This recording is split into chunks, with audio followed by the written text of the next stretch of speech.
All right, how's it going, y'all? So today, I'm very excited because TrueNAS has finally released the release candidate for TrueNAS Scale Electric Eel.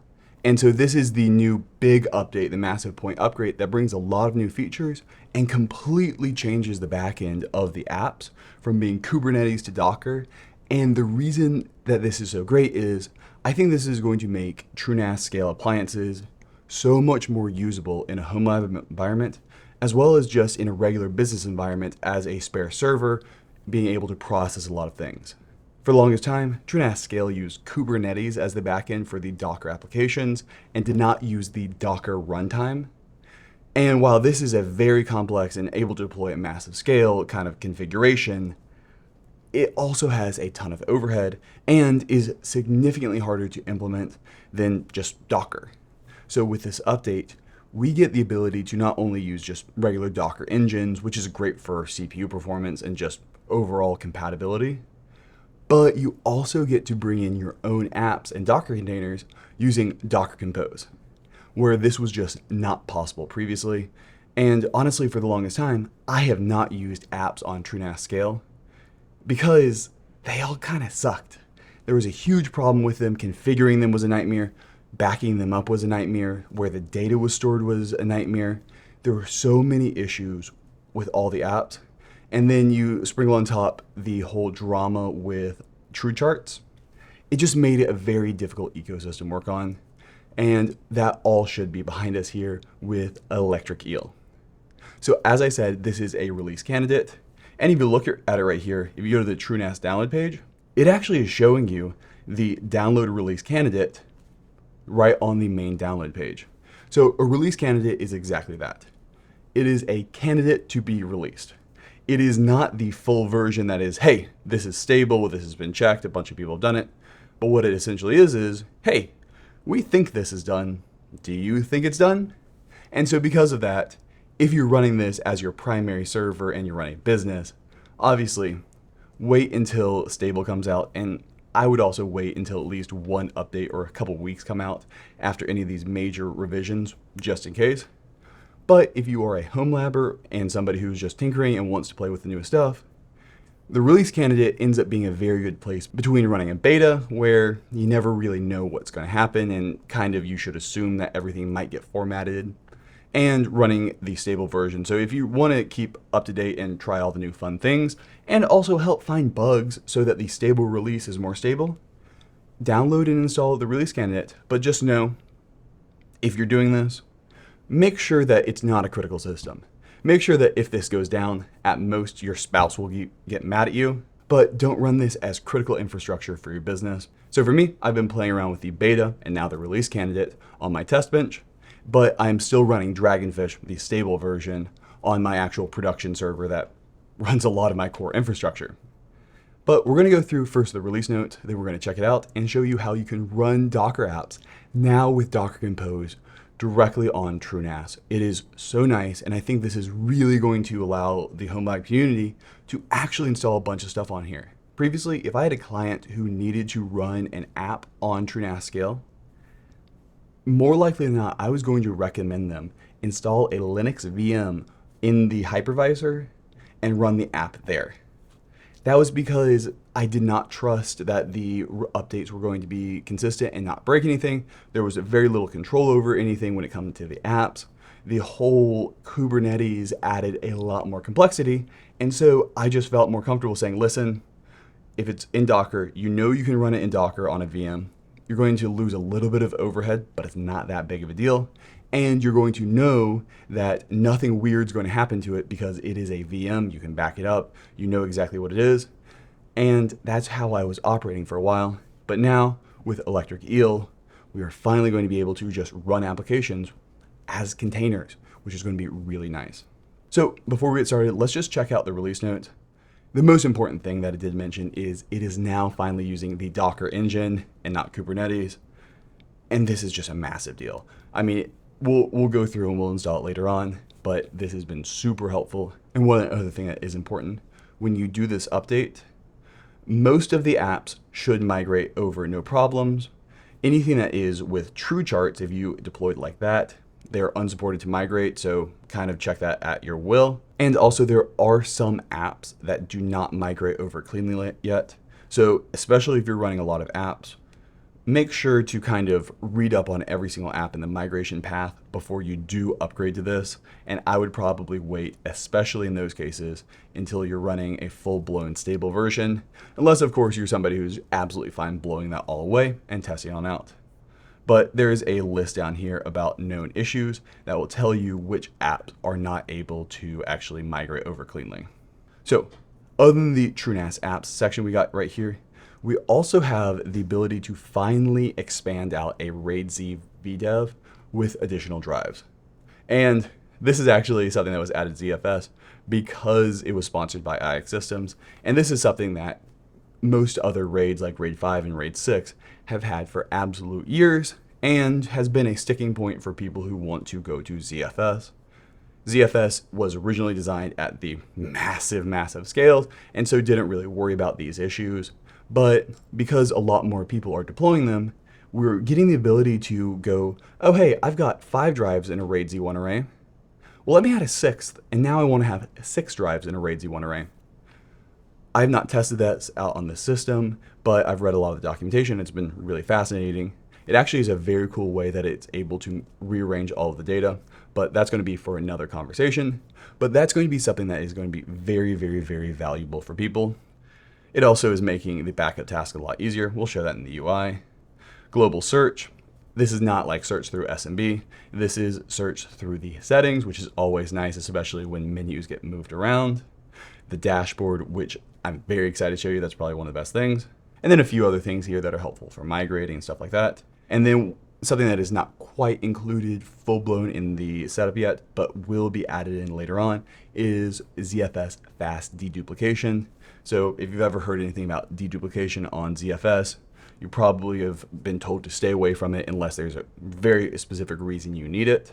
Hopefully this fast deduplication could change that, where it is not that big of an overhead to include deduplication on your Z pools. We'll see. It has not been fully implemented just yet, so it is there, but it's experimental, so it's not in the UI. It's a good way of kind of getting in there. I would not recommend deploying that on anything that you intend to keep for the while. But I will definitely be checking it out in the future because deduplication is incredibly useful if it is done properly and the data sets actually support it. Then if we scroll down a little bit further, we get some upgrade notes. Pretty much everything in here I've already talked about. They've got a setup here for if you do need to migrate something from an old application running Kubernetes to Docker. This is how you can do it if it doesn't work. But really check exactly what you're doing before you upgrade, just because this is a massive framework rechange. And while they did a very good job with it, there's obviously going to be hiccups. Then coming down to the actual changelog, we'll see that this is the differences from the beta. Basically, fix a bunch of random stuff. But what is really useful is the known issues. So this is where, right now, these are the known issues within the release candidate. So especially if you're about to move apps over, check these out first, because these are the problems that are currently existing and should be fixed either at launch or in a future release, or possibly just part of the software. So for example, the Docker Compose, you can't actually edit the file after you've created it. So that's going to be fixed in the future. And then there's just a few other things here. Check these out before upgrading, just in case they apply to you. For me, none of these really apply to me. So without further ado, let's go ahead and log into my test bench for this. So I'm using the TrueNAS admin user. It is the one that's actually created as the kind of admin account. When you go through and you install Electric Eel from scratch, you were supposed to not be using this, but I've not created myself a new account yet. But I do believe these are blocked from actually using SMB. So they are forcing you to use the other ones. And I believe I read in the notes there, they're going to alert you every time that this logs in, trying to get you to switch out of it. And so you ideally don't use root admin or TrueNAS admin as your actual login, and instead promote specific users to admin. And just like that, we come in and the first thing we see is the new dashboard. Previously on the beta, there was actually 2 dashboards, the old dashboard and the new dashboard. Now there is just the new dashboard, and while it looks very similar, it actually supports configuring, rearranging, and everything like that. I think it's very useful. I really like the fact that you can actually finally include the things you care about in here. And so if you want to create your dashboards exactly as you like to, it allows you to put the most important information first, which I think is really useful. You can come in here and configure it. You can set layouts, you can add more pieces, you can add in system information. I mean, there's a ton of stuff you can do in here, and I'm assuming they're just going to be including this on out. There is a bunch of settings you can go through and really get it to look exactly as you'd like to.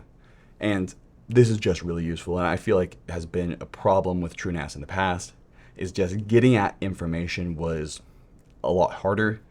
The ability to create a custom dashboard that shows you exactly what you care about, I think is really useful and allows you to know exactly where you are right at startup, especially for somebody like me who's working on a lot of systems at a time. It is very useful to have, hey, this is what this one is, without having to dig in further. It's just as a helpful reminder.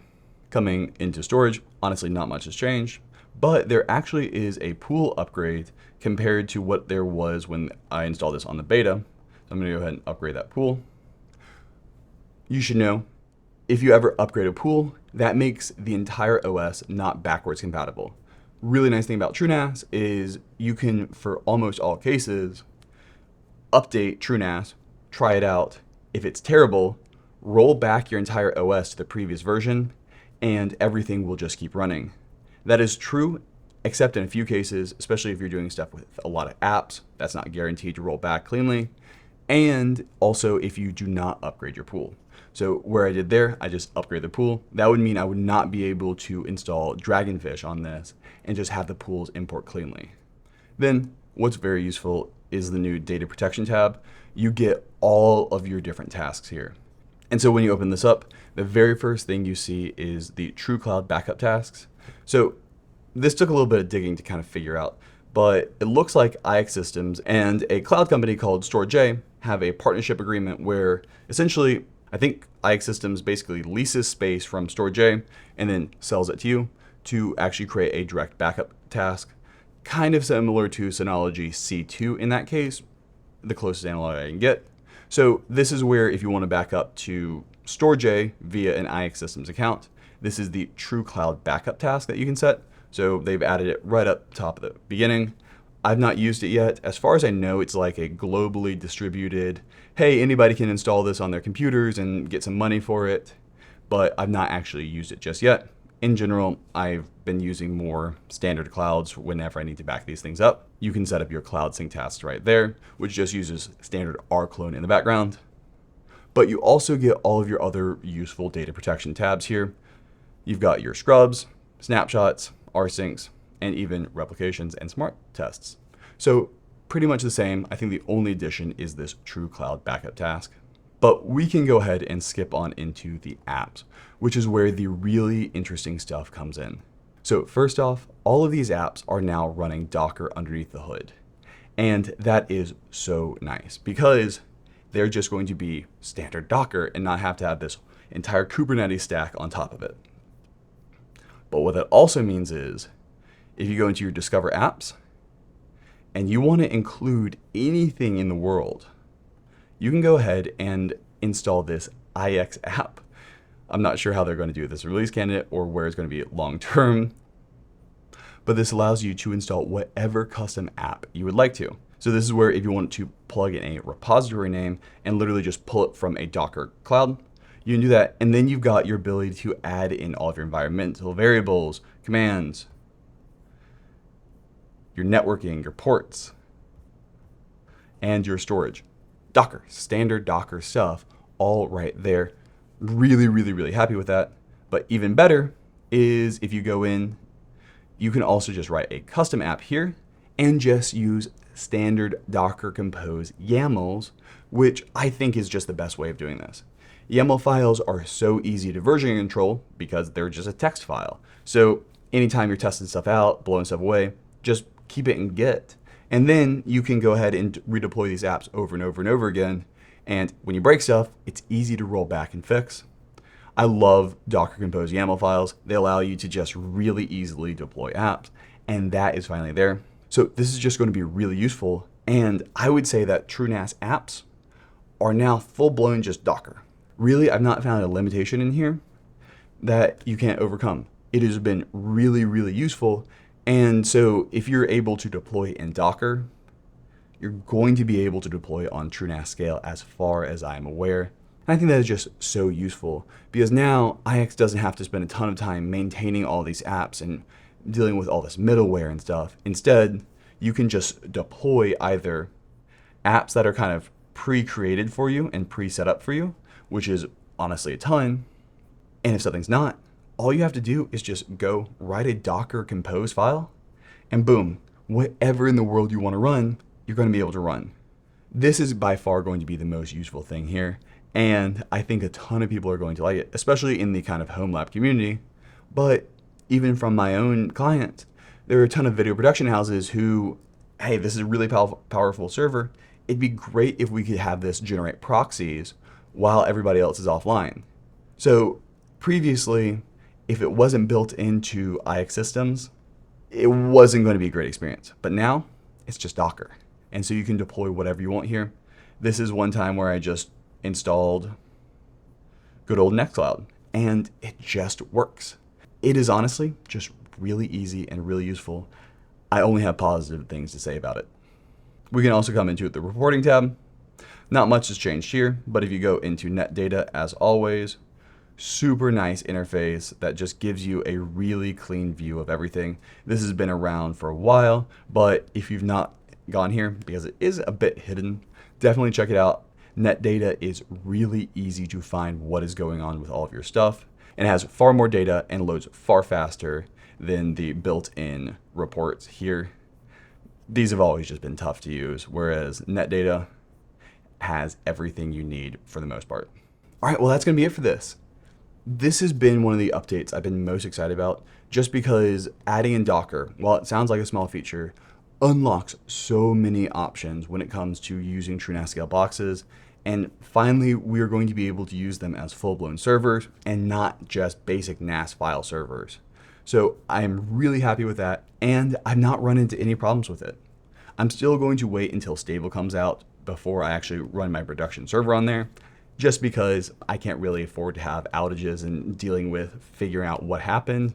But for everybody who is interested in running these Docker containers and wants to help participate in finding bugs before they go stable, by all means, there is the download link, and you can even update straight to it.